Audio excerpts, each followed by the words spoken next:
बातें कर रहे हो ना सब? सुन रहे हो मैम? सुन रहे हैं मैम। हाँ वो 1000 रुपए मैंने राजा की बातें नहीं करो। राजा के दरबार में दो तरह के कवि मिलते थे, दो तरह की कविताएं लिखी गई। एक तो श्रृंगार की कविताएं, क्योंकि राजा भोग विलास में डूबे रहते थे। दूसरा, या वो युद्ध पे जाते थे तो वीर रस की कविता। जब युद्ध के लिए जाएंगे तो वीर रस की कविताएं मिलती थी। अब वो जो राजा थे, जब कभी उनकी स्तुतियों में, उनकी प्रशंसा में कविताएं लिखते थे तो वो बहुत प्रसन्न होते थे और उनको सोने की अशर्फी देते थे। तो अब ऐसे में कवि क्या करेंगे? ज्यादा उनके गुणगान करेंगे, ज्यादा उनकी तारीफ करेंगे, और जैसे ही ज्यादा तारीफ करेंगे उन्हें पता है हमें ज्यादा अशर्फियां मिलेंगी, है ना? या राजा युद्ध पे जाते तब वो वीर रस की कविताएं सुनाते थे उनको, कि उनका जोश बढ़े, उमंग बढ़े, साहस बढ़े, ऊर्जा। तब भी उनको अशर्फी मिलती थी। चारण भाट मतलब कि जो उनकी स्तुति करते हैं, राजा की सेवा में हमेशा नियुक्त रहते हैं। आजकल भी आप देखते होंगे जब कोई त्योहार वगैरह आते हैं तो हमारे मंदिरों में भजन गाते रहते हैं हारमोनियम वगैरह पर, एक तरफ कोने में बैठे हुए, वो चारण भाटी होते हैं। तो जितना अच्छा वो भजन गाएंगे, गीत गाएंगे, इतना ज्यादा उनको पैसा मिलेगा। खुश होके उनको सब लोग पैसा देते हैं। तो ऐसे ही राजा के दरबार में चारण कवि होते थे, चारण भाट बोलते थे इनको। तो जब राजा को युद्ध पे नहीं जाना होता था तो उनको श्रृंगार की कविताएं सुनाते थे खूब। राजा बड़ा खुश होता था और अशर्फियां देता था। जब युद्ध पे जाना होता था तो वो भी साथ जाते थे और वहां पर वीर रस की कविताएं, साहस की कविताएं, जोश भरी कविताएं, इस तरह के काव्य की रचनाएं होती थी जो वीर रस में हो, जो राजा का जोश बढ़ाए। राजा भी बड़ा प्रसन्न हो जाता था युद्ध में और उनको अशर्फियां देता था। तो आदि काल में सबसे ज्यादा चारण साहित्य लिखा गया और उस चारण साहित्य में रीतिकाल में भी बहुत है। मैंने आपको बताया था कि वहां पर भी ये प्रशंसा करते थे खूब और इनको फिर अशर्फियां मिलती थी। तो चारण साहित्य जो है वो तो है ही, इस चारण नाम से ही सिद्ध होता है कि भाट कवि है, चारण भाट कवि है। ये राजा की प्रशस्ति करते हैं, स्तुति करते हैं और बदले में इनको सोने की अशर्फियां मिलती हैं। समझ में आया चारण साहित्य क्या होता है? कोई है क्या? या सब भाग गए हैं इधर से? यस मैम आ गया समझ। यस मैम आ गया। आ गया समझ में? बताइए मैंने क्या बताया नाम?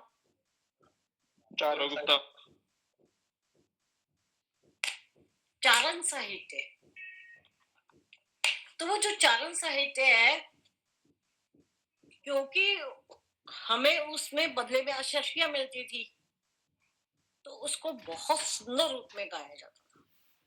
बहुत सुंदर कविताएं लिखी जाती थी कि जितनी सुंदर होगी, जितनी राजा को पसंद आएंगी, उतना हमें इनाम मिलेगा, उतना हमें पुरस्कार मिलेगा। तो आदि काल में ये लिखी जाती थी खूब। और आदि काल में चारण साहित्य रहा, ये राजस्थानी भाषा में रहा। राजस्थानी भाषा दो भाषाओं से मिलकर बनी है, डिंगल और पिंगल। ये पप्पू है क्या?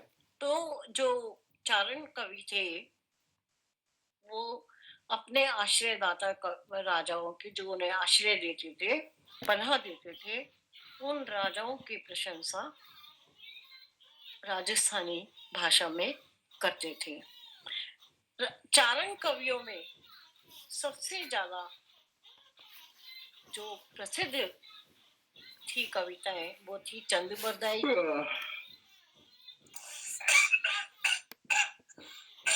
मतलब आप कर लो पहले जो आपको करना है। चंद बरदाई की पृथ्वीराज रासो इस चारण साहित्य की क्या हो सबसे गया? प्रसिद्ध कृति है। किसकी? नहीं चंद मैम ये ऐसे नहीं चारण साहित्य क्या कोई किताब का नाम था? किसका? ये चारण साहित्य जो आप बोल रहे हैं किताब का नाम नहीं है। किताब हम क्या कर रहे हैं? हिंदी साहित्य का इतिहास। मैम ये सो रहा था, आप जाग गई। उसमें पहला काल जो आता है वो आता है आदिकाल। ठीक है? आदिकाल की क्या विशेषताएं हैं? उसमें बातें मत करो, बिल्कुल समझ नहीं आएगा ये आदिकाल। आदिकाल में 4 प्रकार के साहित्य लिखे गए। आपको प्रश्न पता क्या आता है? मान लो आदिकाल की विशेषताएं बताओ, तो क्या लिखोगे आप? मैम बताओगे जो तो मैं बता रही हूँ इतनी देर से, आपको समझ ही क्या है? आप पूछ रहे हो ये किताब का नाम है। और दूसरा ना लिखा था। आदिकाल में 4 प्रकार के का काव्य लिखा गया। पहला नाथ साहित्य, जैन साहित्य, चारण साहित्य और प्रकीर्णक साहित्य। चारण साहित्य जो लिखा गया आदिकाल के पहले, उसमें जो 4 प्रकार के काव्य लिखे गए उनमें था नाथ साहित्य, जैन साहित्य और चारण साहित्य और प्रकीर्णक साहित्य। ठीक है? अब आया समझ में? ये आदिकाल की एक विशेषता है चारण साहित्य। ये कोई किताब का नाम नहीं है। Yes ma'am. मैंने इसीलिए कहा था कि आप लिख लो। जो नानी को इस बोलो। किताब से आपको नहीं आएगा। तो जो चारण साहित्य लिखा गया उसमें सबसे ज्यादा, मैंने आपको भी समझाया, आपको समझ में आया चारण साहित्य किसे कहते हैं? समझ में आया? Yes ma'am. क्या समझ में आया? मुझे समझाओ। मैम जो भाट कवि राजाओं की प्रशंसा चारण करते भाट, थे राजस्थानी में। चारण भाट थे। चारण भाट उन्हें कहते थे राजाओं के आश्रय में, राजाओं की पनाह में, राजाओं के रहते थे। समझ में आया? भाई क्या कर रहा है सौरभ यार? पढ़ने दे। अरे भाई मैं क्या कर रहा हूँ? पागल है यार क्या? अच्छा लड़ लो पहले। क्या? चारण साहित्य मैं पढ़ने नहीं दे रहा हूँ। कि तुम कहाँ पर हो ये बताओ। इस समय तुम कहाँ पर बैठे हो? कर दो तेरे। सब अलग अलग जगह बैठे हैं। माइक को जो एक मसला तब ये हाल है। गुदगुदी करनी है? सौरभ बिहेव। चारण साहित्य मैं ढूंढूंगा। आश्रयदाता राजाओं के। मैं ढूंढूंगा। मैं छोड़ रही हूँ, क्लास बंद कर रही हूँ। सॉरी मैम अब नहीं करेंगे। तो जो राजाओं के अधीन रहकर राजाओं की प्रशंसा करते थे, स्तुति करते थे, उन्हें चारण कवि कहते हैं। चारण भाट कवि जो राजाओं के आश्रय में रहते थे, और जो राजाओं के आश्रय में रहते थे वो 2 प्रकार की कविताएं लिखते थे। एक श्रृंगार की और एक वीर रस की। क्योंकि या तो राजा विलास में डूबे रहते थे तो वह श्रृंगार रस की कविताएं होती थी, या राजा युद्ध पे जाते थे तो वह वीर रस की कविताएं होती थी। समझ में आया? यस मैम पूरा थोड़ा बहुत। Yes ma'am. तुम ना पढ़ो पहले, फिर मुझसे समझो, क्योंकि तुम्हारा ध्यान नहीं है, इधर उधर भटक रहे हो। मैम सॉरी डिस्टर्ब कर तो अच्छा तुम कहाँ रहते हो? कहाँ रहते हो? मैं पूछ रही हूँ। चौपड़ी मैम गोवा गोवा। और सौरभ कहाँ रहते हैं? बिहार आ जा बिहार। मतलब गोवा और सौरभ बिहार युगांडा की से। लड़ाई हो रही है इस समय। तुम दोनों आपस में मिल नहीं रहे हो, अलग अलग बैठे हो, फिर कैसे लड़ रहे हो?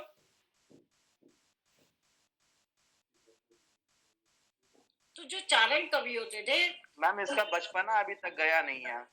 अच्छा आप बहुत सौरभ यार बिहारी। अबे जाहिल पढ़ा लेने दे मैम को। चद्दू का सही उपयोग करे। चारण कवि जो होते थे वो कितने प्रकार की कविता लिखते थे? चार। दो प्रकार की। नहीं, 4 प्रकार की बताना, कौन कौन से लिखते थे?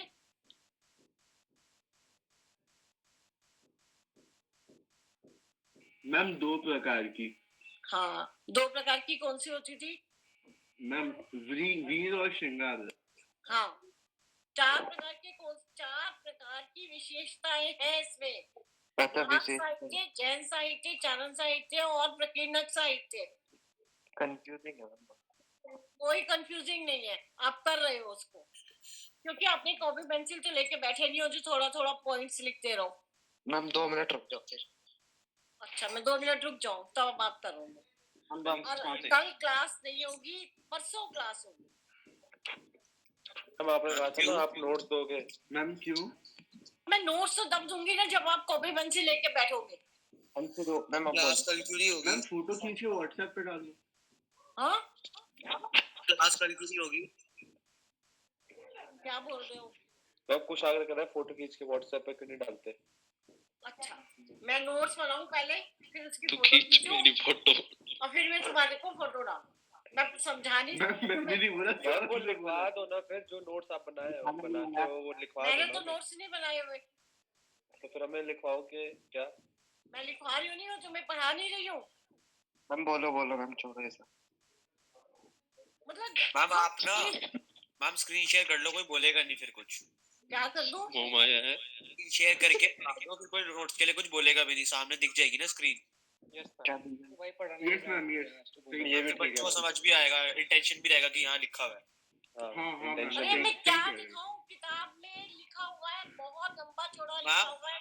मैम किताब है नहीं मैम लोगों मैम के पास। फोन से फोटो खींचो। किताब खरीदो भाई। मैम फोटो खींचो और यहीं से स्क्रीन शेयर का ऑप्शन करके गैलरी में दिखा दो, फोटो आ जाएगी, आपको पूरा किताब आ जाएगी। किताब दिखाऊं आपको? मैम फोन से फोटो खींच के किताब की जो मतलब जो पढ़ा रहे हो आप वो स्क्रीन शेयर में लगा दो, पूरा मतलब जो भी पढ़ा रहे हो यहाँ स्क्रीन पे आ जाएगा हमारे आगे। तुम्हारे पीछे क्यों गए? मैम या तो ग्रुप पे भेज दो, कोई बच्चा लगा के रख लेगा स्क्रीन शेयर पे। मैं लगा रही हूँ, आपके में बहुत परेशान करते हो तुम लोग। कविताएं तुमने बहुत अच्छे से पढ़ी है मेरे से, तब मैंने तुम्हारी तारीफ भी की थी कि ऐसे बच्चे नहीं आए, लेकिन इतिहास में तो तुम दिमाग खराब कर दोगे मेरा। मैम ऐसे ही सुबह सौरभ की तारीफ हुई थी, वो सिर पे चढ़ गया। यस मैम सॉल्व ही कर रहा है। जाहिल वाली बातें तो करे मत यार। यार तेरे को शर्म नहीं है क्या? मैम पढ़ा रही है ऐसे बोल रहा है। वर्ड से देख क्या यूज कर रहा है भाई क्या क्या जाहिल है भाई? वर्ड से यूज कर रहा है जाहिल। What is this? बातें मत करो,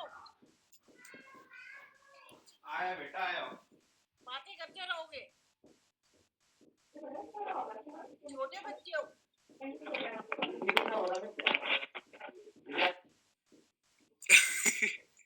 मैं तुम्हें जितना सरल में समझा रही हूँ ना, शुक्र मनाओ कि बहुत सरल ढंग से समझा रही हूँ।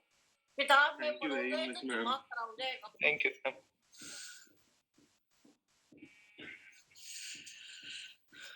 मैम आप प्रश्न उत्तर नहीं लिखवाओगे? हाँ, तुम तो छोटे बच्चे हो ना जो प्रश्न उत्तर लिखवाऊंगी। मैं इसीलिए तुम्हें कह रही थी कि कॉपी पेंसिल लेके बैठना, मैं तुम्हें अंडरलाइन कराती जाऊंगी कि ये पॉइंट्स याद कर लेना बस। पूरी किताब आज से नहीं। कौन सी बुक खरीदनी है? पता नहीं मुझे कौन सी खरीदनी है, फोटो तक भेज चुकी हूँ अरे यार फोटो तो आई हुई ना व्हाट्सएप पे क्या चेक बच्चा है कर मैम, वो न्यू कमर है मैम, उसकी पहली क्लास। यस मैम पहले क्लास है। कल वो मैंने एक पीडीएफ भेजी थी भाई, उसमें हिंदी बी की भी बुक थी। मैंने मार्केटिंग मैनेजमेंट वाले ग्रुप पे भेज दी थी क्योंकि उस पे सभी नए बच्चे सबसे पहले ऐड हो गए थे।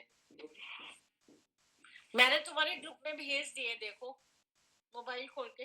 यस मैम भेज दी, लेकिन मैंने भी भेजी थी, बार बार भेज रहा था फिर भी नहीं थे। यस मैम मैम, ये जो आपने आप भेज हमें दिया। बुक से पढ़ा रहे हो, वो आप इसके अंदर अंडरलाइन करके आप व्हाट्सएप कर दोगे तो हम लोग फिर उस हिसाब से पढ़ सकते हैं ना। तो भेज तो दी बुक आपको पेज। नहीं मैम सुनो, जो फोटो जो आप कर रहे हो ना, मतलब जो जिससे पढ़ा रहे हो उसमें अपना आप अंडरलाइन करके वो स्क्रीन शेयर कर दो और हम यहीं से स्क्रीनशॉट ले लेंगे। रुक जा मैं कर रहा हूँ। मैम ऋतिक कर रहा है, आप मत करो। देखो बच्चों, आप, मैं ना कोई किताब का नहीं पढ़ाती, मुझे 84 से पढ़ा रहे, मुझे 35 साल हो गए हैं पढ़ाते हुए। मैं किताब खोल के नहीं बैठती पढ़ाने के लिए।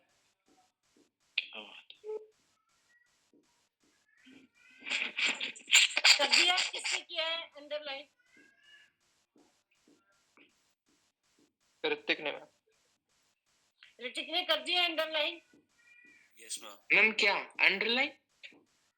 बुक में आप कह रहे हो लाइनें अंडरलाइन करनी है हमें। मैम बुक होगी तो अंडरलाइन करेंगे ना, बुक ही नहीं है अभी तो किसी के पास। एक से आप मुझे ना इसका समाधान बता दो कि आप कैसे समझोगे।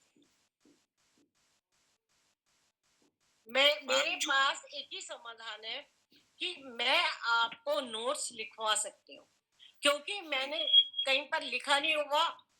मैम आप लिखा दो ना नोट्स मैम, वो सही रहता है मैम, पढ़ेंगे। मैम अगर आप नोट्स लिखवाओगे ना तो बोरिंग बनेगा, कोई बच्चा लिखेगा भी नहीं और फिर जो टॉपर बच्चे हैं उनको तंग करेगा कि मेरे को नोट्स भेज दियो क्लास के एंड में। टॉपर कौन होता है? Yes ma'am. तो फिर क्या करना ऋतिक चाहिए? भाई ऋतिक। मैं बता तो रहा हूँ, जो आप पढ़ा रहे हो, जहाँ से आप पढ़ाओगे ना वो हमें पहले ही भेज दो और हमें अपना मतलब अंडरलाइन करके हम वो स्क्रीन शेयर करके लगा देंगे। हम बच्चों के लिए कन्वीनियंट रहेगा, आपके लिए नहीं कह रहे कि आप हमें पढ़ाओ देख के, हम बच्चों के लिए बोल रहा हूँ कि हमें कन्वीनियंट रहेगा कि कहाँ पर चल रहे हैं हम। बुक से कैसे क्वेश्चन आंसर करेगा तू? सही बोल रहा है ये पूरा नहीं आया अभी। Nice girl. पढ़ लेंगे ना वो तो इधर वाला पूरा ये लाइन एक पेज तो आ ही नहीं रहा इसमें। Atisha is talented girl. ये नहीं आ रहा ना। मैम वो आ जाएगा, ये तो फर्स्ट पेज है ना, तो वो आ जाएगा। ये रहा मैम, आपने भेज रखा है।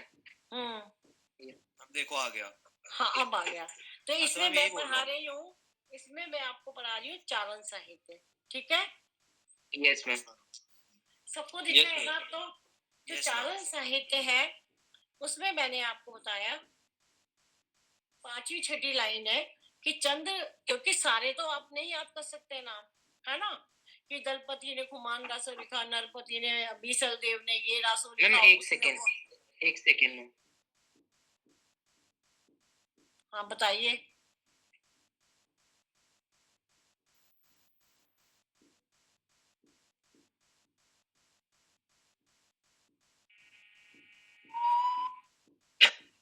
आप एक बार कंटिन्यू करो, मैं इसको करता हूँ। चारण साहित्य वो। Yes ma'am. चारण साहित्य में जो आप बोलो वो कर लेगा ऋतिक अपने आप। 7वीं लाइन है कि जो इस समय की प्रख्यात रचनाओं में, प्रसिद्ध रचनाओं में बीसल देव का नरपति नाला का बीसल देव रासो है और चंद बरदाई का पृथ्वीराज रासो प्रसिद्ध है। आप ये 2 नाम याद कर लेना, ठीक है? 7वीं 8वीं लाइन पर है। मैम ये पृथ्वीराज रासो वही है ना जहाँ पे वो चेतक की पोएम थी? नहीं, ये अलग है। पृथ्वीराज रासो चंद बरदाई ने लिखा है और नरपति नालह ने लिखा है बीसल देव रासो। ये कवि के नाम है चंद बरदाई और नरपति, और बीसल देव रासो, पृथ्वीराज रासो किताब के नाम है, ठीक है? तो जब आप चारण साहित्य लिखोगे तो आएगा कि इसमें चारण भाट कवि होते थे, वो राजाओं की प्रशस्ति करते थे तो राजा उन्हें प्रसन्न होकर अशर्फियां देता था सोने की। तो ये सब आप इसमें लिखोगे और फिर लिखोगे इस चारण साहित्य में दो प्रसिद्ध ग्रंथ है, चंद्रवरदायी का पृथ्वीराज रासो, बीसल देव रासो नरपति का। समझ में आ गया? Yes ma'am. Yes ma'am. Yes ma'am, yes आ गया। Yes ma'am. अब आ रहा है समझ में या नहीं? आ रहा है। जी मैम। Yes ma'am. आ रहा है। अब अगला है लेटर। चारण साहित्य हमारा तीसरा था। अब हमें आ रहा है, अब चौथा कौन सा है? अब तो तुम्हारे सामने पेज है, बताओ। प्रकीर्णक साहित्य। हाँ, प्रकीर्णक साहित्य, ठीक है। प्रकीर्णक साहित्य में आते हैं अमीर खुसरो। अमीर खुसरो का नाम सुना है? अमीर हाँ खुसरो मैम, का नाम? ट्रैवलर था ना? हम्म? जी मैम सुना है। हाँ, क्या क्या कैसे ट्रैवलर था ना? क्या था? ट्रेवलर था। देखो ये प्रकीर्णक पूछो, मैम साहित्य, पोएट लिखता था। अमीर खुसरो को पोएट खड़ी था। बोली, मैं पढ़ रही हूँ। अमीर खुसरो को खड़ी बोली का आदि कवि माना जाता है। अमीर खुसरो की पहेलियां और मुकरियां प्रख्यात है। अब मैं बताऊंगी क्या होता था। बताओ।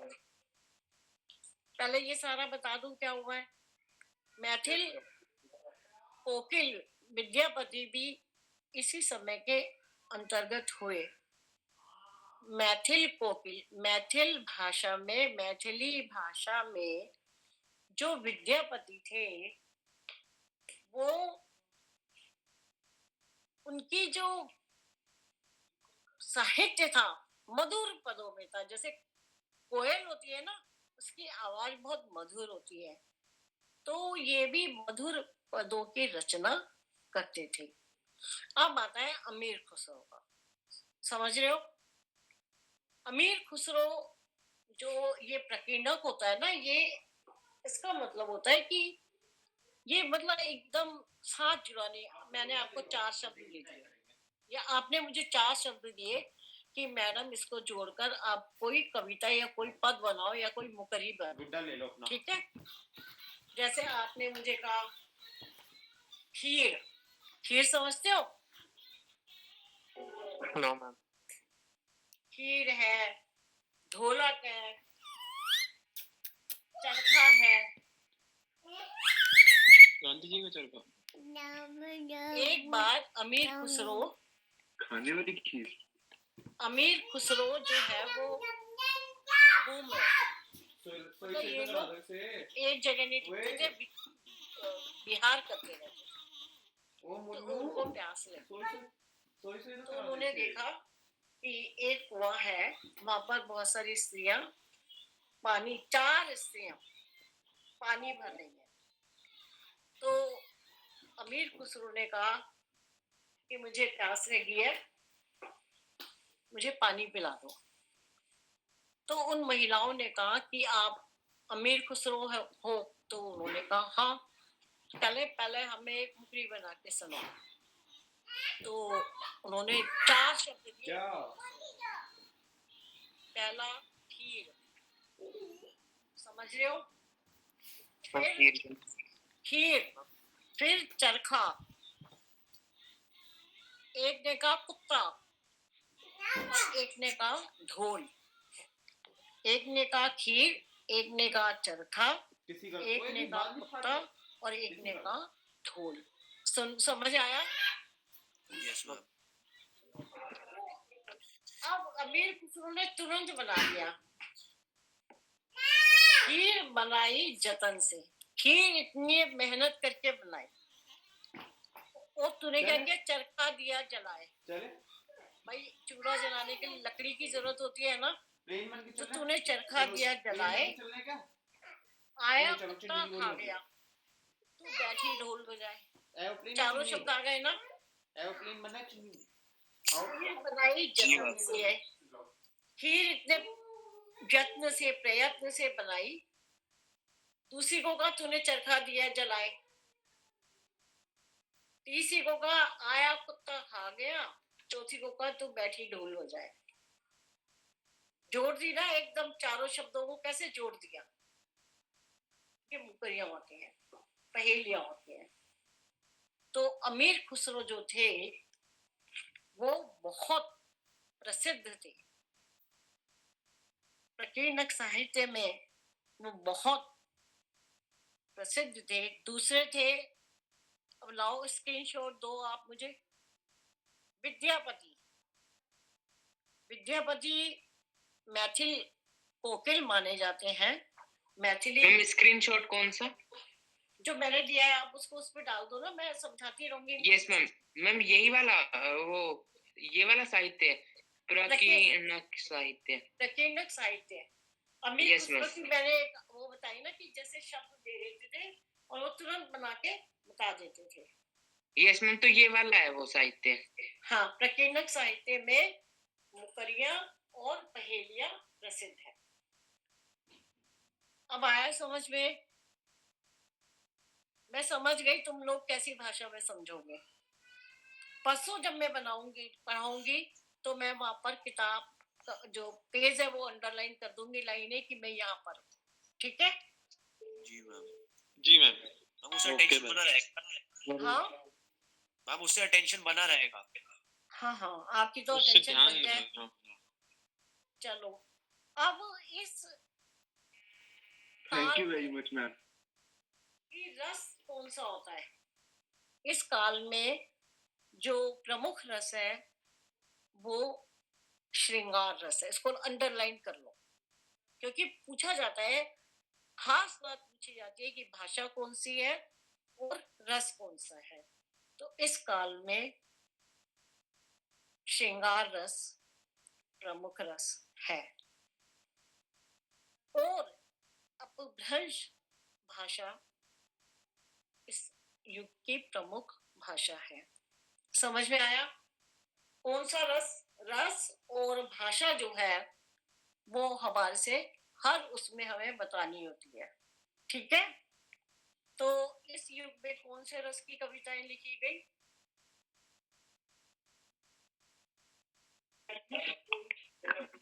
श्रृंगार रस। हाँ, और वीर रस। वीर रस की कविताएं लिखी गई। ठीक है? और भाषा कौन सी थी? अपभ्रंश। वीर रस तो हर युग हर आदि काल के हर रचनाओं में हमें मिलेगा, लेकिन ब्रज भाषा। इस युग में जो प्रकीर्णक साहित्य है इसमें श्रृंगार साहित्य हमें मिलता है। जो रस है ना वो श्रृंगार है और भाषा अपभ्रंश है। ठीक है? आ गया समझ में? इसको अंडरलाइन कर लेना, श्रृंगार रस और भाषा है अपभ्रंश। अब देखो मैं अगला पैराग्राफ पढ़ रही हूँ। आश्रयदाताओं की अतिरंजित, मतलब जो आश्रयदाता कौन? राजा जो कवियों को आश्रय देते थे। आश्रयदाताओं की प्रशंसा करनी पड़ती थी, खूब तारीफ क्यों करते थे वो? प्रशंसा तारीफ क्यों करते थे?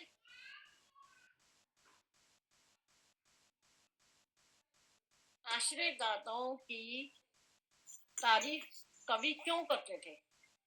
ताकि उनको शर्फिया मिले। हाँ, और उसमें वो कैसी कविताएं लिखते थे? युद्धों का वर्णन करते थे कि राजा युद्ध में जाए और विजय प्राप्त करके आए। श्रृंगार की कविताएं होती थी। तो ये इसका बाकी तुम छोड़ देना, तुम्हारे मतलब का नहीं है। ये इस कवि काल की सबसे बड़ी विशेषताएं हैं, आदि काल की। समझ में आ गया? आदि काल नहीं आया? आ गया मैम। समझ में जी आ गया ना? मैम। अब जो अगला काल आएगा वो आएगा भक्ति काल। तो भक्ति काल में क्या होता है वो मैं अंडरलाइन कर दूंगी आपको और आप समझ लेना। उसके लिए तो अच्छा है भी सबके पास ही बुक हो तो वो बहुत ही अच्छा है। मैम अभी किताबों का जुगाड़ हुआ नहीं है। अच्छा हाँ जुगाड़ हमें नहीं मिल नहीं होता पाया तो मैं आपको अभी अंदर कोई दुकान पे दे नहीं रही और कहीं पे भीड़ है तो वहाँ जान नहीं रहे, कोई घर वाले जाने नहीं दे रहे। मना कर रहे थे किताब में। ठीक है फिर मैं अंडरलाइन करके ना हाँ आप सारा दिया करूंगी और आप स्टेज पर ले आया करना और जब मैं पढ़ूंगी तो आप समझ जाओगे कि मैडम यहाँ पर है और ये पंक्ति हमें समझा रही है। ठीक जी। है जी मैम। जी मैम। अब हम मैम कल करेंगे क्लास नहीं है? कल नहीं लूंगी मैं कल मुझे है, काम है कॉलेज में ठीक है कल छुट्टी मैं परसों लूंगी ओके मैम। ठीक थैंक है you very much ma'am okay ma'am, और thank you Saurabh so behave किया और गया आज ही काल में आज ही काल तो आपने मेरा दिमाग चाट के किया है मैम। ये सौरभ की वजह से हुआ सब। मैम वैसे क्लास थोड़ा पहले ले लिया करो, मतलब अगर आपको कन्वीनियंट रहे तो। कैसे मैम जैसे आप 2:45 क्लास लेते हो, लाइक एक बजे 145 ले लो मैम। चलो मैं देखती हूँ फिर ठीक है यस मैम। ठीक है बाकी हम सौरभ की तरफ से सॉरी पूरी क्लास पे यस मैम, मैम सौरभ की तरफ से हम सौरभ की तरफ से सॉरी। सॉरी तब होगा जब आगे से नहीं करोगे माफ कर देना। Yes, yes ma'am, ma'am, ma'am Saurabh हम की समझा तरफ दूंगा को उसे, समझाते समझा हैं दूंगा। मैम सौरभ की मैम तरफ से समझा हम दूंगा उसे। बोलते हैं। घर चलाओ। मैम हम बोल देते हैं सौरभ की तरफ से मैम सॉरी मैं समझा दूंगा उसे, आप चिंता मत करो, कोई दिक्कत नहीं ठीक है। है उसको तुम खुराक समझा देते दो। क्या? चलो ठीक है खत्म करो class yes ma'am. Yes ma'am thank you ma'am good Thank day you so and much. Thank you ma'am. Okay सबको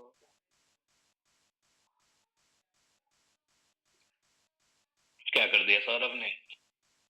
भाई किसी को तो पकड़ना। करा क्या ये तो बता दो।